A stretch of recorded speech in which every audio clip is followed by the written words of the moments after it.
Nos vamos rápidamente a Israel. Como ya informábamos, un atentado terrorista ha marcado ya la agenda de este día, atentado en la ruta que conecta Male Adumim con Jerusalén, un muerto, 11 heridos, 2 de estos heridos en estado grave. Los terroristas, 3, venían con armas automáticas desde Belén, Betlehem, se bajaron y como había, como siempre, muchos vehículos tratando de poder moverse por la ruta, bueno, este desastre. Para que nos cuente los detalles un poco más y para ampliar la información, hoy estamos con el periodista Marcelo Kisilevsky. Querido Marcelo, buenas tardes para ti. ¿Qué tal? Buenas tardes, buenos días para ustedes, ¿cómo están por ahí? Y sí, un poco nos amanecemos, nos desayunamos con esta noticia de un nuevo atentado por parte de terroristas que podríamos encuadrarlos dentro del formato, de todos modos, del lobo solitario. Acordémonos que permanentemente el Shin Bet y el ejército y la policía están frustrando todo el tiempo atentados. Más o menos se calcula desde el inicio de la guerra que se han frustrado alrededor de 1.500 atentados en Judea y Samaria, lo cual da cuenta de una tendencia, lo cual da cuenta de un aumento tremendo de la popularidad del Hamas.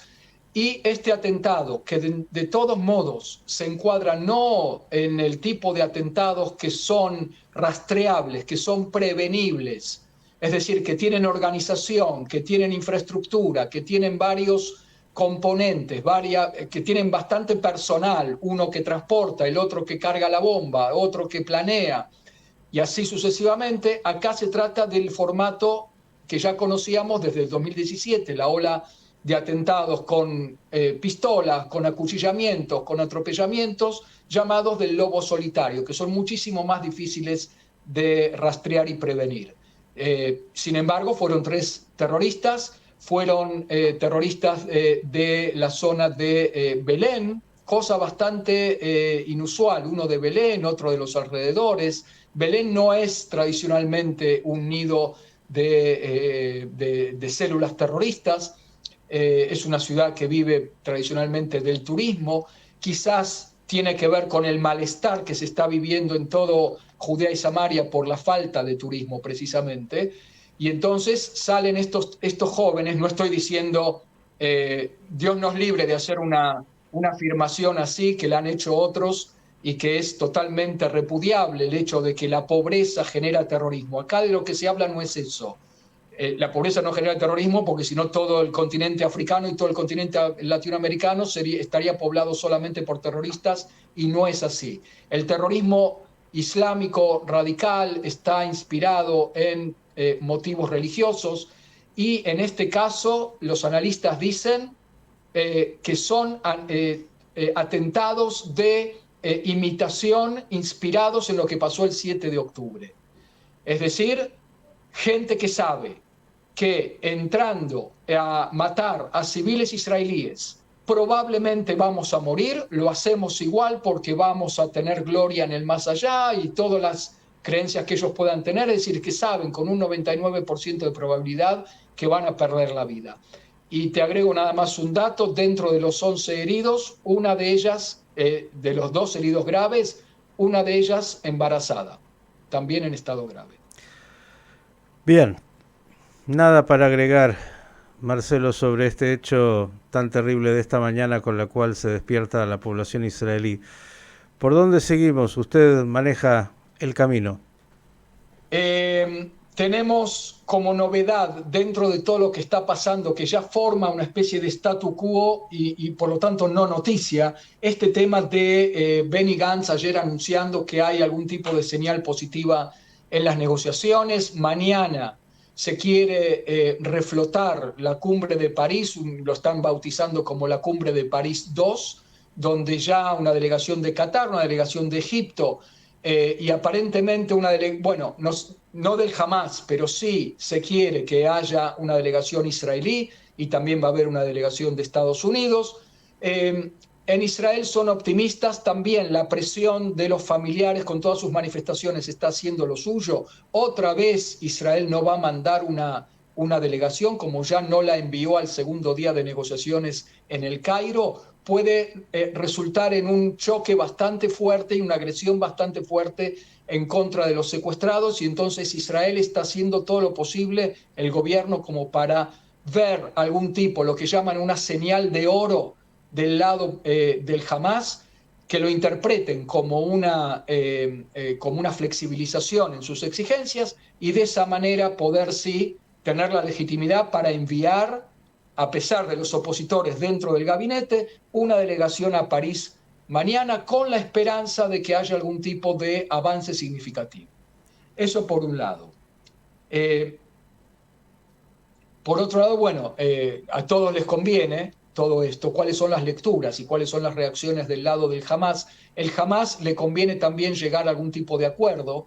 En el Cairo seguían ayer y hoy los más altos dirigentes del Hamas, que tienen que ver con Ismail Haniyeh, el jefe del brazo político, el Haye, Jalil el Haye, que es el brazo derecho de Yahya Sinwar en Gaza, es decir, que también Hamas Gaza está representado en esta delegación, y también el jefe del Hamas en Cisjordania, o sea, en Judea y Samaria. Quiere decir que los más altos están representando, quiere decir que sí hay un interés cierto por llegar a algún tipo de acuerdo, porque a ellos también se les viene Ramadán encima, y se les viene también la entrada por tierra del ejército en Rafah. Entonces todos están así como una especie de olla a presión, tratando de llegar a algo significativo antes de Ramadán, y por supuesto a los países árabes, por supuesto a Israel, que está debatiéndose con qué hacemos con el monte del templo en el Ramadán, y los conflictos internos que hay adentro del propio gabinete, ¿no? Ujú. Otro tema que te puedo mencionar como novedoso es un misil de los hutíes que es interceptado en los cielos y que estaba por llegar a Eilat después de un mes que no lanzaban. ¿Qué significa esto? Si es el inicio de una nueva tanda o si es algún tipo de señal de Irán hacia el bloque estadounidense, israelí, saudita, no lo sabemos todavía. Pero es importante tenerlo en cuenta. Este misil estaba apuntado en contra de Eilat. Mientras tanto, en el norte siguen habiendo escaramuzas, sigue habiendo escalada cada vez más fuerte. Ayer se destruyó un centro de visitantes en la bodega Avivim, aparte de casas en Metula, y una planta de envasadora también en Metula. Bueno, y después tenemos otro tema que surge dentro de la interna israelí, que te quiero comentar, que es el tema de la ley de enrolamiento. Ujú. Ayer sale la asesora letrada Galit Baharav Miara, la asesora letrada del gobierno, y dice que si hasta fines de marzo no hay una ley de enrolamiento que exima explícitamente a los Haredim, a los ultraortodoxos, de hacer el servicio militar, no va a haber ningún impedimento para que sean reclutados en abril. Con lo cual, eso implica también el fin automático de los subsidios a las yeshivot, a las casas de estudios rabínicos, y se pueden imaginar los oyentes qué tipo de lío, por buscar una palabra elegante, se va a armar también con eso, porque por supuesto hoy toda la mañana están debatiendo también el atentado en el camino de Ma'ale Adumim a Jerusalén, y también este tema de la ley de enrolamiento, donde están diciendo, bueno, habíamos pensado que se iba a poder hacer por las buenas y no enrolarnos por las malas. De hecho, hay que también aclarar siempre, cada año hay más enrolados del sector jaredí. Y entonces, bueno, ir al choque con el sector jaredí sobre este tema, como entrando por una puerta abierta, como se dice acá, no se sabe cuán conveniente es desde un punto de vista sociopolítico, no solamente político, ¿no? Al punto tal que sale el propio ministro de Economía, Bezalel Smotrich, que es del sector religioso sionista nacional, que sí van al ejército entusiastamente incluso, y les dice, no tenemos por qué llamarlo compartir la carga, queremos compartir el privilegio de ir al ejército. Todos tenemos que ir al ejército. Bueno, crecen las voces de distintos sectores antes impensados, instando a nuestros hermanos Haredim a unirse a nosotros en la lucha, ¿no? Nunca es aburrido en Israel, eso no cabe duda. Entre todo lo que nos contaste en términos de la seguridad y los frentes de combate, también adentro, en esa sociedad tan particular, tan diversa y tan compleja. Quiero agregarte un tema de la agenda de ayer que me parece también muy importante, que es esta votación en la Knesset donde, bueno, casi por mayoría absoluta, vamos a decir así, 99 de los 120 parlamentarios votaron en contra o acompañando de alguna manera al gobierno, diciendo no, acá un Estado palestino impuesto de manera unilateral no es aceptado. Quisiera un comentario tuyo. Lo más importante es la palabra impuesto. ¿Qué significa eso?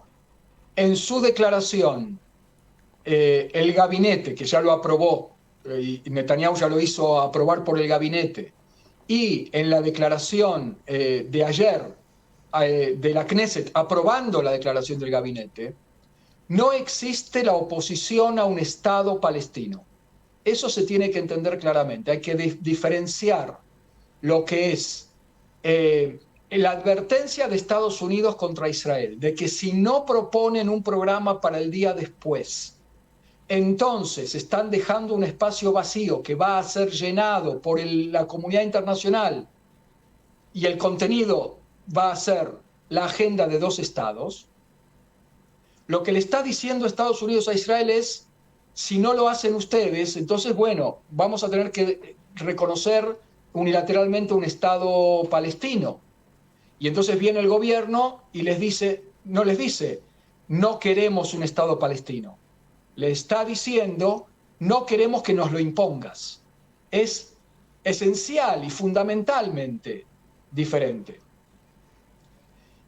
Más allá, Marcelo, más allá que dentro del propio gobierno, de la coalición de gobierno, hay sectores que no quieren, y lo dicen abiertamente, un Estado palestino. Exacto, con lo cual la declaración de ayer es suficientemente confusa como para dejar contentos a todos, y por eso esta mayoría de 99 diputados. Bien. Esa es toda la historia, es todo declaraciones. Esta es una noticia de cosas dichas, porque la verdad es que lo que le está pidiendo el gobierno norteamericano al gobierno israelí es digan, por favor, sí, pero. Porque lo que están pidiendo como condición los países árabes, tipo Arabia Saudita, Egipto, Emiratos Árabes y Jordania, están diciendo que vamos hacia una normalización, vamos juntos a un día después. La condición es que haya algún tipo de declaración israelí de cuál es el día después, que haya un horizonte político. E Israel en este momento no está ofreciendo absolutamente nada desde lo político, pero yo quiero también ponerle a eso un atenuante. Se está haciendo un programa piloto en el barrio de Zeitoune, en la ciudad de Gaza, que se está despejando de terroristas. Ayer murieron decenas de terroristas de nuevo en la ciudad de Gaza. Estamos hablando del norte de la franja de Gaza. Después podemos discutir qué pasaba ahí, si habíamos dicho que Israel ya había terminado la lucha ahí, había limpiado, entre comillas, de terroristas todo el norte de la franja de Gaza, ¿por qué había de nuevo terroristas? Si esto Israel lo hizo a propósito, de irse para que salgan de la madriguera y volver a atacarlos, o sencillamente un error que consiste en no dejar una guarnición en el terreno que ya tomaste. Pero eso es un tema aparte.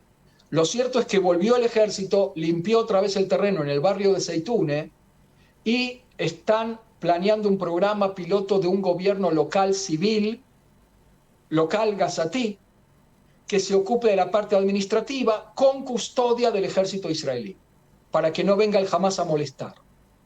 Es decir, lo que dijo Netanyahu, ¿no? Y lo que decimos todos en realidad, los únicos que van a garantizar la seguridad después de la guerra son el ejército israelí, pero el gobierno no puede ser israelí, sino algún tipo de esquema local Bueno, eso es lo que están empezando a planificar, que se pruebe en el barrio de Zeitún, en la Franja de Gaza, llegando al punto a una mínima resolución de incluso la educación.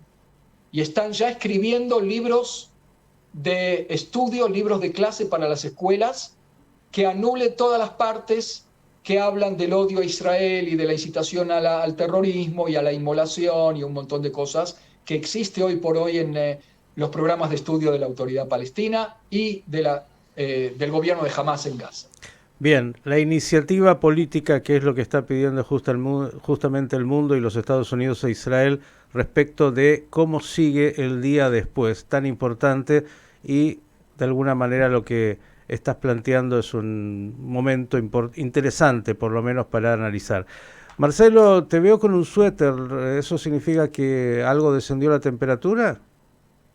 No, seguimos en invierno. Lo que pasa es que yo vivo en un último piso y mi departamento tarda en acoplarse al estado del tiempo que hay afuera. Y como todavía no salí hoy, me parece, hoy está soleado y me parece que hace calor. Me lo tendría que sacar, ¿sí? Pero antes de llegar al final, tengo otra novedad muy importante. Y con eso, si querés, podemos terminar, a menos que tengas otra pregunta. No sé si les llegó ahí la letra de la canción israelí a la Eurovisión. No, la letra no, si vimos el título. Y es un título, La lluvia de octubre, que tiene que ver con lo que nos pasó en el 7 de octubre y que por eso el comité de radiodifusión, creo que lo habíamos hablado incluso ya, quería cancelar esa canción e Israel amenazó con que si esa canción no va, entonces nosotros no vamos. Lo cual, dicho sea de paso, puede poner contenta a mucha gente, lamentablemente, ¿no? Y entonces no sé cuánto conviene renunciar a ese espacio por un tema de la letra de la canción. Pero el Comité de Radiodifusión de Eurovisión está diciendo que esta letra tiene contenido político y que esa sería la argumentación para censurarla. Y entonces yo quiero, si me permitís, leerte la letra en exclusiva para Radio High de la canción en traducción libre al español, Por ¿sí? favor. Porque está en inglés y en hebreo. No sé, yo creo que se interpretaría en inglés. ¿Mm? Y la letra dice, la lluvia de octubre, noche, todo es blanco y negro. ¿Quién es el tonto que dijo que los hombres no lloran? Horas y horas y flores. La vida no es un juego para cobardes. Mientras tanto el tiempo pasa, cada día pierdo la razón intentando resistir. Nunca, yo todavía. Octubre de lluvia. Nada para Eso es agregar, todo. nada para Eso es agregar. todo. Sí, nada, nada salvo que cada oyente pueda juzgar por sí mismo Ujú. cuán políticas son esas palabras, cuán inaceptables pueden resultar cuando, a pesar de que hay alusión a lo que nos pasó el 7 de octubre, en mi opinión por lo menos, de política cero, me parece lo más poético. Marcelo, tan claro todo lo que has dicho, palabra por palabra. Yo quiero proponerle a la audiencia que vaya a tu canal de YouTube porque ahí va a tener crónicas permanentes de la realidad israelí como esta con todos los detalles de los hechos. Recuérdale por favor a la gente dónde te encuentran. Sí, me encuentran entrando en YouTube, hacen youtube.com, como siempre, barra, arroba, Marcelo Kisilevsky, todo junto. Acuérdense que va con I latina Kisilevsky, ¿eh? Ujú. Aquí está en el graph de nuestro portal. Agradecerte como siempre y esperar buenas noticias y de ese último piso sigue disfrutando del aire para que cuando llegues abajo te encuentres con la temperatura de este invierno israelí tan particular. Ojalá también Así baje la es. temperatura en otros aspectos. Un gran abrazo y hasta la próxima. Abrazo y a toda la audiencia de Radio High, buenas noticias para todos, ¿eh? El periodista Marcelo Kisilevsky con el panorama de todo lo que es noticia en Israel en el día de hoy.